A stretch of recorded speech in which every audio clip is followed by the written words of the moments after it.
আনা, তো জিনিসটা ভেজি কিন্তু ও কতটা কালা সেটাই আমি বলতে চাইছি।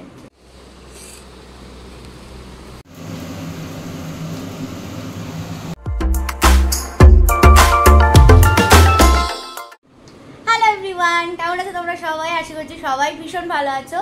আজকেও তোমাদের সাথে একটা নতুন ব্লগ নিয়ে আমি হাজির হয়েছি। তোমাদের সকলকে ওয়েলকাম আরও একটা নতুন খাই খাই ব্লগে। খাই খাই ব্লগ, তার কারণ আজকে আমি শুধু খাবো আর তোমরা দেখবে। জানি তোমরাও খাও, কিন্তু সেটা তো আমি দেখতে পাই না। তোমরা কমেন্টে জানাতে পারো তোমরা আজকে কি কি খেলে। আর আজকে পুরো ব্লগটাই তোমাদের সাথে শেয়ার করবো। সকাল থেকে উঠে রাত অবধি আমি খাই খাই খাই করে যাচ্ছি, সেটাই শেয়ার করবো। তো এখন দেখতে পাচ্ছ চা খাচ্ছি, যদিও এখন সকালবেলা নয়, এখন সানসেট হয়ে গেছে, এখন সন্ধেবেলা। কিন্তু সকালবেলা থেকে কি কি করলাম সেটাও তোমরা দেখে নাও। ঘুম থেকে উঠেই এক ঘটি চা না খেলে বাবা শান্তি হয় না। চাটা খেয়ে আজকে আমার মোটেও শান্তি হয়নি, কারণ এটা লিকার চা ছিল। তারপরে খেয়েছিলাম সুজির বরফি, যেটা দিদি দারুণ বানিয়েছিল। আর কিছুক্ষণ বাদেই খেয়ে নিলাম তরমুজ, মুখেও লাগিয়েছি। আর লোককেও ঠান্ডা রাখা যায়, জানো তো? এই তরমুজ খেলে ভাবো কি করে নিজে খেয়ে লোককে ঠান্ডা রাখবে, কারণ তোমার মাথাটা যখন ঠান্ডা থাকবে তখন তুমি লোককে ঠান্ডা রাখতে পারবে। এই হচ্ছে বিষয়টা। যাই হোক, এখন চলে গেছি ব্যালকনিতে। প্লিজ কিছু মনে করো না এসব জামা কাপড় ঝুলন্ত অবস্থায় দেখে। তার কারণ ঠাকুরের জামা কাপড়, আমাদের জামা কাপড় সব আমাদের এই স্টোর রুমেই ঝোলে। কারণ আমাদের এটা একটা ব্যালকনি নয়, ছোটোখাটো স্টোর রুমই বলা যেতে পারে। এরপরে আমি চলে এসেছি কিচেনে, কারণ আজকে কি খাওয়া দাওয়া হবে সেটাই দেখতে বা তোমাদের সাথে শেয়ার করতে।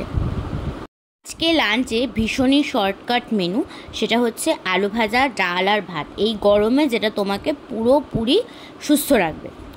এই যে দুদিন খুব করে ওয়েদারটা ঠান্ডা হয়ে গেল বৃষ্টি হবার পর, তারপরে যে আবার কোথা থেকে এই মরা গরম চলে এলো বাবা বুঝতে পারছি না। যাই হোক, আমি এখানে দেখছি নিজের স্কিনটা কীরকম গ্লো করছে। আসলে কিছুই নয়, রোদে দাঁড়িয়েছি তো এই জন্য।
কি কি করলাম সেটাও তোমরা দেখে নাও।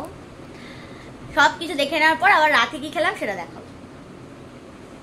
তুই এটা কি কি এনেছি? এটা এই দেখো, এখানে ব্রেড পকোড়া আছে। ওকে বলেছে ভেজ ব্রেড পকোড়া, আর ও শুনেছে ভেজ পকোড়া দিয়ে নিয়ে এসছে। কালা মানুষকে নিয়ে সংসার হলে যা হয়। আমি আবার জিজ্ঞেস করলাম যেটা ভেজ তো, তখন ও বললো হ্যাঁ। না, ওটা ভেজই হয়তো হবে।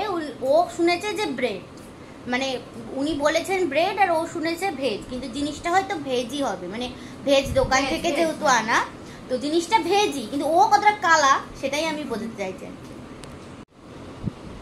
আর আমার এমনিও পেয়েছিল খিদে, তারপর দেখি প্যাকেটের মধ্যে পাউরুটির চপগুলো ঢোকাচ্ছে। আমি পাউরুটির চপ ঢোকাচ্ছে কেন, মানে কিরকম? তাহলে তার মধ্যে আবার হাফ জিনিস এনেছে, হাফ জিনিস আনেনি। চা নেই ঘরে, দুধ এনেছে অথচ চা আনেনি। কিরকম টাল!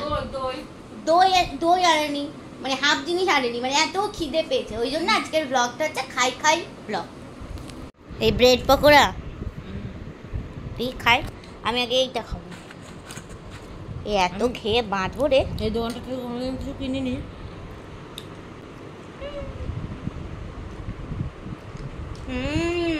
মুড়ি এনেছিস? এত মুড়ি খাওয়া যায়? মন্ডল খাবে পরে।